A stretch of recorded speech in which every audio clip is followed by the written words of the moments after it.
Hi, this is a short video on how to use the clone stamp tool in Photoshop to manipulate images. So this is a bird and boat image. Photoshop's great because you can just hover over the particular area and it'll tell you what it is. So this is the clone stamp tool. I'm going to bring it over here. Oops, I have to activate it. I have to click on it. I'm going to press Alt. So you can see every time I press Alt, it changes to a target. So the target is what we are copying basically. So if I target this part, if I go over the top of my bird, I basically get rid of my bird.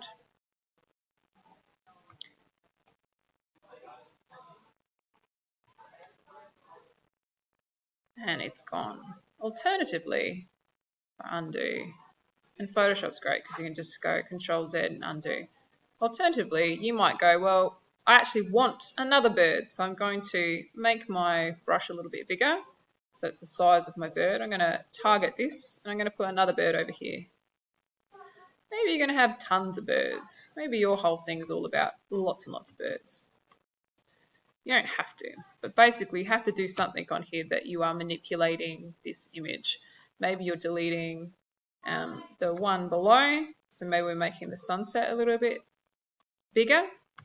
It's best to do smaller areas than larger areas because you get a little bit more detail. You can kind of see that this is copied from the other part.